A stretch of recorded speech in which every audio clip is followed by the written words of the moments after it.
آج نیب کی ترامیم کے حوالے سے جو 50 کے قریب مختلف تاریخوں پہ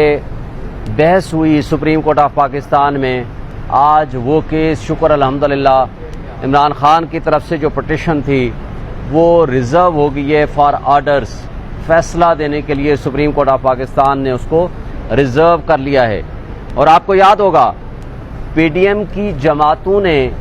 جب شہباز شریف کی زیر قیادت یہ اقتدار پچھلے 16 مہینے 17 مہینے پہلے سنبھالا تھا، انہوں نے 3 کام کیے تھے۔ نمبر 1، سب سے پہلے نیب لا کی ترامیم کی تھی، کیونکہ انہوں نے جو ان کا لا منسٹر تھا وہ شخصیت تھے جو شریف فیملی کے وکیل تھے۔ انہوں نے اپنے سب مقدمات سامنے رکھے اور اس کلاس سے جہاں سے وہ متاثر ہو رہے تھے اور ان کے خلاف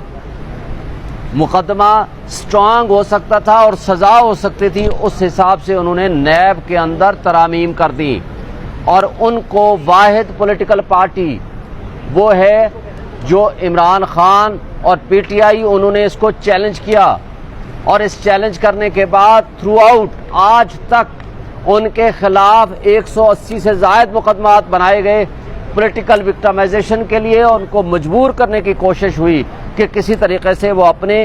اس پوائنٹ آف ویو سے اور اپنے اس فیصلے سے پیچھے آ جائیں۔ اسی کے ساتھ آپ دیکھیں دوسرا انہوں نے فیصلہ جو کیا تھا،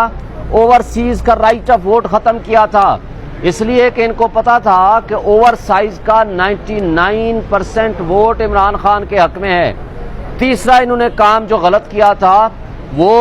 الیکٹرانک ووٹنگ کا جو طریقہ کار تھا اس کو واپس لے لیا تاکہ فورجری اور ریگنگ الیکشنز میں ہو سکے۔ یہ 3 کام کیے، اور آخری دن جاتے آخری 10 دن پہلے آپ کے سامنے شاہد خاقان عباسی نے خود ان کے سابق پرائم منسٹر نے یہ الزام لگایا کہ اس میں 15 سے 25-30 کروڑ کے درمیان رشوتیں لے کے یونیورسٹی کے چارٹر پاس کرائے گئے، اور انہوں نے وہ قانون سازی کی، جمعہ بازار لگایا جس سے لوگوں کے بنیادی حقوق معطل ہوئے۔ لیکن آج میں سمجھتا ہوں کہ کرپشن ہمارے ملک کا سب سے بڑا کینسر ہے، اور اس کینسر کے خاتمے کے لیے ہم نے سپریم کورٹ سے عمران خان نے رجوع کیا ہے، اور کوئی اور پولیٹیکل پارٹی اس کے ساتھ شیئر نہیں کیا، نہ آئی ہے سپریم کورٹ میں، اس لیے کہ وہ کرپشن کے بینیفیشریز ہیں۔ اور آج دیکھیں 16 مہینے یہاں اقتدار کے مزے لے کے شہباز شریف، اسحاق ڈار، آصف علی زرداری وہ آج ملک سے باہر بھاگ گئے ہیں۔ کیوں؟ اس لیے نظر آ رہا ہے کہ جاتے ان کی اپنی مسلم لیگ نون کی سابق ایم پی اے جگنو محسن کہتی ہے کہ 1 ارب روپیہ ان کو آخری دنوں میں دے دیا گیا ہر ایم این اے کو، تاکہ وہ آگے اپنے الیکشن کی تیاریاں کریں، جو کہ 332 بلینز بنتے ہیں۔ 332 بلینز کا اس طرح ہوا میں اڑایا جانا، یہ ساری چیزیں شو کرتی ہیں کہ اس پاکستان کو، قوم کو ڈیفالٹ کے قریب پہنچانے والے یہ لوگ تھے۔ اس لیے اس پہ ہم بجا طور پر توقع رکھتے ہیں سپریم کورٹ آف پاکستان سے کہ وہ آئین اور قانون کی بالادستی کے لیے اس میں جلدی فیصلہ کریں گے، اس لیے کہ اب جب رپورٹ جمع ہوئی ہے اس میں ساری وہ حکمران جماعتیں جو پی ڈی ایم کی صورت میں تھیں، ان سب کے میکسیمم کے مقدمات یا ان کی فیملیز کے مقدمات یا تو ریفرنسز واپس ہو گئے، یا جو انڈر انویسٹیگیشن تھے وہ سارے کے سارے ختم کر دیے گئے۔ تو یہ وہ چیزیں ہیں جس کے اوپر ہمیں یہ بھی افسوس سے کہنا پڑتا ہے کہ پچھلے 1.5 سال سے اس کے اندر بحث جاری ہے۔ یہ فیصلہ پہلے مہینے 2 مہینے میں آ جانا چاہیے تھا، تاکہ وہ جو کرپشن کا پیسہ لے کے بھاگ گئے ہیں، جو کرپشن کی پراپرٹیز بیچ کے نکل گئے ہیں، تو ان سے واپس ریکور کیسے کریں گے۔ یہ قابل افسوس بات ہے، کیونکہ عدلیہ نے لوگوں کے بنیادی انسانی حقوق کی اور آئین کے تحفظ کی قسم اٹھائی ہوئی ہے۔ ایک سوال یہ بھی پیدا ہوتا ہے کہ اگر انہوں نے نیب لا بدل دیا ہے تو تو عام آدمی کا, کسی سٹیزن آف پاکستان کا بنیادی حق کیسے محروم ہوتا ہے. میں یہ کہتا ہوں کہ جب پبلک منی چوری ہوتی ہے, پبلک منی,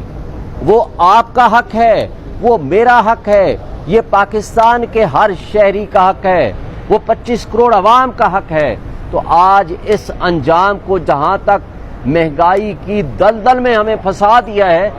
وہ ہر اس شخص جو اس وقت بلوں کے ہاتھوں, ڈیزل اور پیٹرول کی قیمتوں کے ہاتھوں, مہنگائی کے ہاتھوں, بے روزگاری کے ہاتھوں مجبور ہے, وہ اس کرپشن کی وجہ سے ہے جو یہاں سے پیسہ چوری کر کے, ڈکیتی کر کے ملک سے باہر لے جاتے ہیں. اور یہ وہ لوگ ہیں کہ اگر ڈالر اوپر جائے گا تو بھائی ان کو تو فائدہ ہے اس کا, کیونکہ ان کی تو پراپرٹیز, ان کے پیسے وہ ڈبل ہو. فورسز بنا دی ہیں اسمگلنگ روکنے کے حوالے سے, انہوں نے کہا یہ IMF سے بھی جان چھڑائیں گے, سعودی عرب بھی جا رہے ہیں, تو یہ اچھی بات نہیں ہے ایک بندہ اگر ایفرٹ کر رہا ہے تو؟ بھائی کس کیپیسٹی میں مجھے بتا دینا. اگر چیف آف آرمی اسٹاف نے ٹاسک فورسز بنانے ہیں, انہوں نے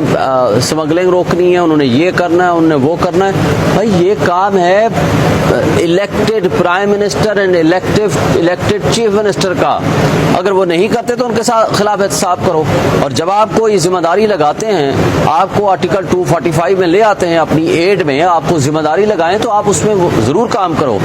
لیکن پرائم منسٹر کی پاورز اگر چیف آف آرمی اسٹاف استعمال کرے گا تو وہ انکانسٹیٹیوشنل ہوگا. آرمی چیف بزنس مینوں سے ملاقاتیں کر رہے ہیں, دوسری طرف وکلا تحریکیں چلیں گی, تو پھر حالات کیسے پاکستان کے سدھریں گے؟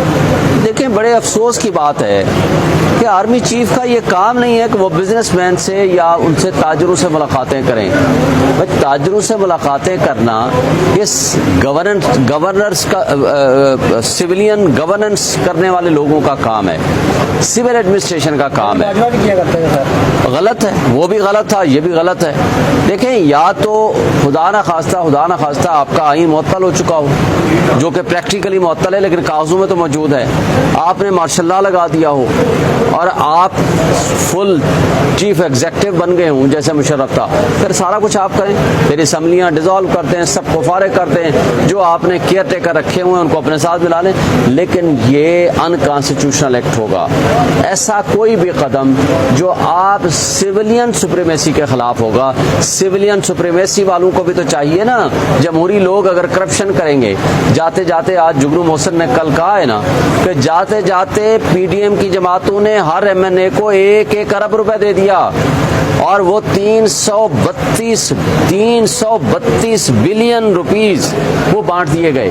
بھائی اگر تم یہ حرکتیں کرو گے, اس ملک کی جڑوں کو کھوکھلا کرو گے, اس ملک کو ڈیفالٹ کے قریب پہنچا دو گے, اور چینی کو انہوں نے